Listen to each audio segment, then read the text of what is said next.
아니라 상견례부터 시작해서 결혼 준비가 일사천리로 진행되었어요. 연애 6개월 만에 결혼 날짜도 잡고 청첩장도 나오고 결혼 준비가 한창이던 무렵 뺑소니 교통사고로 아버지께서 돌아가셨어요. 아버지의 사업도 바로 내리막길로 들어섰고 그로 인해 빚독촉을 당하게 되었습니다. 평생을 주부로만 살아온 저희 어머니는 어쩔 줄 몰라 하셨고 저 또한 이렇게 빨리 아버지를 잃게 되리라고는 생각지 못했었기 때문에 손 쓸 틈도 없이 다 잃었어요. 제 인생이 이렇게 흔들리고 있을 때 제 약혼자는 공기업의 연구원으로 입사를 했어요. 내가 사랑하는 사람이 잘 되는 모습을 보니 누구보다 기뻤고 의지가 됐어요. 그러던 와중에 갑작스러운 시어머니의 호출로 저는 시어머니와 따로 만나게 되었어요. 시어머니께 집안 사정을 솔직히 말씀드렸어요. 시어머니는 괜찮다 하시면서도 이제 자기 아들이 좋은 곳에 취직을 하니 주변의 기대도 크고 보는 눈도 많아졌다며 신경 좀 쓰라고 하시더군요. 그러면서 예단 목록이 적힌 봉투를 건네주셨어요. 씁쓸하더라고요. 집에 돌아와 친정 엄마와 함께 예단 목록을 확인해보니 고급 외제차에 예단비만 3억을 요구하더라고요. 그러면서 강남 아파트 한 채 값은 어렵더라도 반반은 부담했으면 좋겠다는 당부의 말씀까지. 제 여동생은 이 결혼 깨자는 거 아니냐며 어이없어하고 화를 내더군요. 결혼할 생각이 없는 것 같다면서요. 저는 다음날 약혼자를 만나 시어머니가 주신 예단 목록을 보여주며 이거 자기도 알고 있었냐고 물었어요. 그러자 약혼자는 어머니가 예단으로 이렇게 해오라고 하셨어? 그렇구나. 근데 다들 이 정도는 하지 않아? 라며 갈등 없이 준비했으면 좋겠다고 자리를 피하더군요. 그날 이후로 약혼자와는 연락하기가 점점 어려워졌어요. 항상 제가 회사에 찾아가고 연락하고 그랬죠. 왜 연락하기가 이렇게 힘드냐고 하면 매번 약혼자는 진급한 지 얼마 안 돼서 그런 건데 이해를 왜 못해주냐고 짜증을 내더군요. 그러던 어느 날 우연히 친정 엄마가 여기저기 전화를 걸어 돈을 빌려보려고 하시는 걸 듣게 되었어요. 제 예단을 어떻게든 해주고 싶으셨던 거죠. 그렇지만 엄마의 그런 모습을 보니 차마 더 이상 이 결혼을 하겠다고 우길 수가 없었어요. 그래서 시어머니를 만나 이 결혼은 어려울 것 같다고 말씀드렸어요. 그러자 시어머니는 그렇다면 어쩔 수 없지 않니? 그래도 청첩장 돌리기 전에 말해줘서 고맙다며 자리를 일어나시더군요. 조금의 아쉬움도 보이시지 않는 시어머니를 보니 이게 시어머니가 원하시던 거라는 걸 알 수 있었어요. 그날 밤 엄마에게 나 이 결혼 안 한다고 했으니까 돈 안 빌려도 된다고 하자 엄마는 돈은 어떻게든 해볼 테니 걱정 말고 결혼하라고 하시는 거예요. 저는 이제 더 이상 돈이 문제가 아니라고 더 매달리면 우리만 불쌍해진다고 소리치고 말았습니다. 그렇게 며칠을 방에서 혼자 미친 사람처럼 멍했다 울었다를 반복한 것 같아요. 야속하게도 제 약혼자는 미안하다는 카톡 한 번 남기고 더 이상 연락조차 없더군요. 그러다 저는 병원에 결국 실려가고 말았습니다. 이런 모습을 다 지켜본 제 여동생은 분을 삭히지 못하고 제 약혼자에게 전화를 해서 제가 지금 병원에 실려갔다고 이거 전부 다 인터넷에 올려서 얼굴 못 들고 다니게 해줄 거라고 했다더군요. 그래서인지 제 약혼자가 제 병원에 왔어요. 어쩔 수 없이 온 것 같은 그의 모습이 실망스러웠지만 그래도 그를 놓을 수가 없더군요. 그리고 이런저를 다 지켜본 어머니는 그날 이후로 돌아가신 아빠가 남긴 유일한 재산인 집을 팔았습니다. 엄마는 저에게 집 팔아서 네 예단해줄게. 가서 행복하게 살아. 엄마는 그거면 된다고 말씀하시고 저는 엄마에게 이 결혼 안 하겠다고 말 못해서 미안하다며 그날 우리 둘 서로를 끌어안고 한참을 울었네요. 그렇게 퇴원과 동시에 저와 약혼자의 결혼 준비가 다시 시작되었어요. 시어머니는 떨떠름해 하시는 게 눈에 너무 보였고 여전히 약혼자와 연락은 어려웠지만 그래도 여차저차 결혼식을 올렸네요. 신혼여행 이후 더 황당한 일들이 시작되더군요. 신혼여행에 다녀온 그날 밤 시어머니께 인사를 드리고 방에 들어가 쉬려고 하는데 시어머니가 저에게 홀어머니랑 같이 살면서 신혼부부가 한 방에서 사는 건 예의가 아니라는 말도 안 되는 소리를 하시면서 각방을 쓰라고 하시더군요. 저는 어이없는 표정으로 남편을 쳐다봤는데 남편도 어머니 말씀도 일리가 있다며 본인 방으로 홀랑 들어가 버려 우리는 졸지에 각방을 쓰게 되었습니다. 게다가 시어머니께선 저에게 청소와 요리, 모든 집안일을 요구하셨어요. 여자가 집을 깨끗이 해놔야 남자가 밖에서 승승장구를 할 수 있다는 주장을 하시면서 말이죠. 저는 더 이상 이 결혼에 어떤 말도 나오는 걸 원치 않았기 때문에 최대한 어머님이 요구하시는 모든 걸 해내려고 죽기 살기로 노력했어요. 하루 종일 노예처럼 일만 했네요.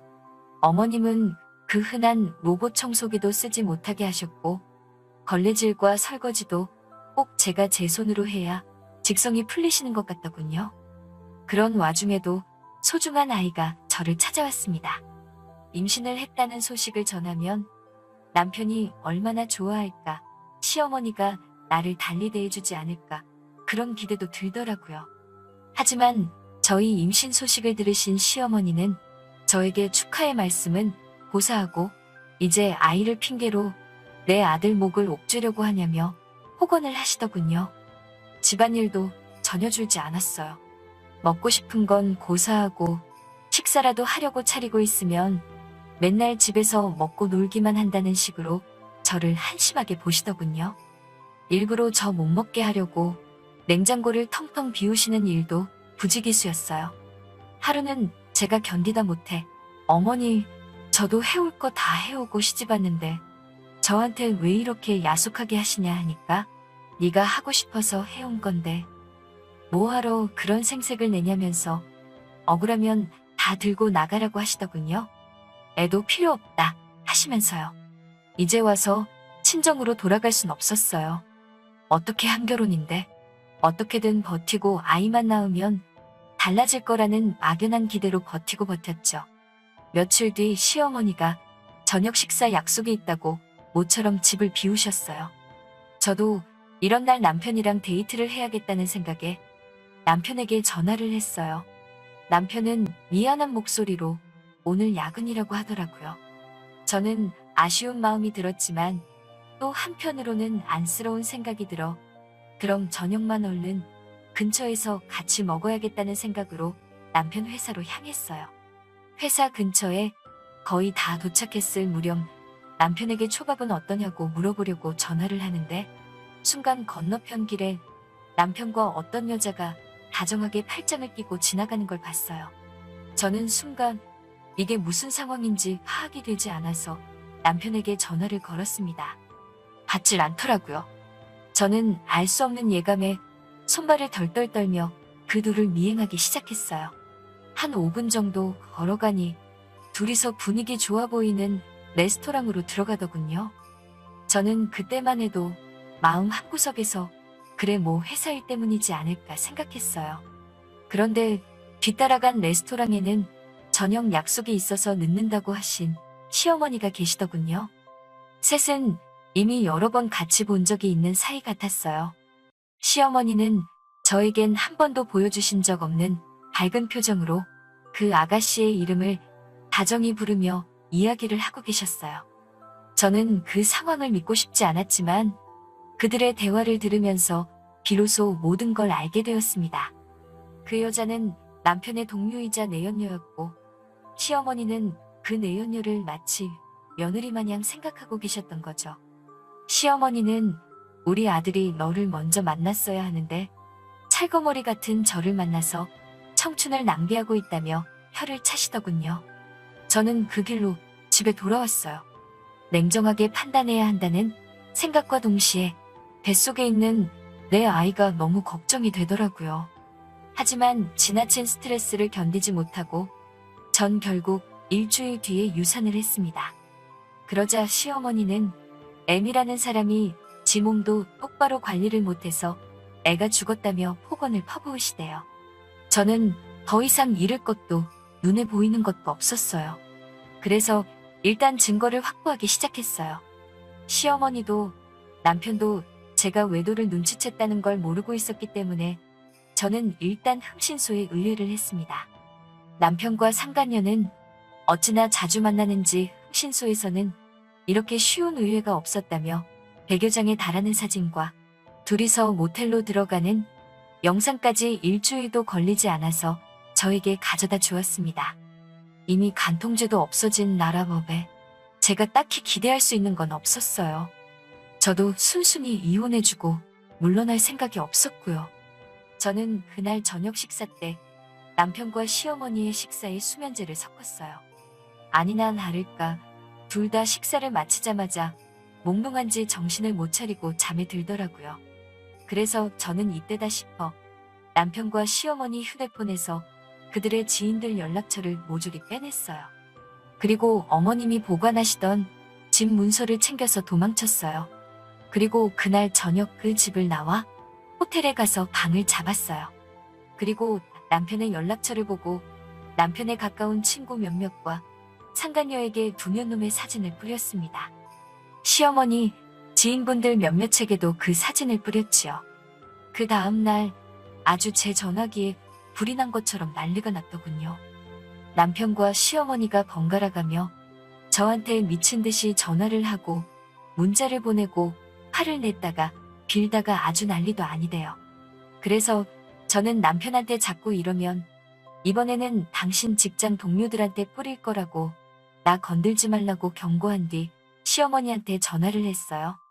시어머니께는 집 그거 내 명의로 해달라고, 그렇지 않으면 이 사진들을 당신 아들 회사 홈페이지에 올려서 아들 출세길 다 막을 거라고 소리소리 질렀습니다. 저희 시어머니 아주 아들 출세를 위해서라면 목숨도 내놓으실 양반이거든요. 역시나 약발이 들더라고요.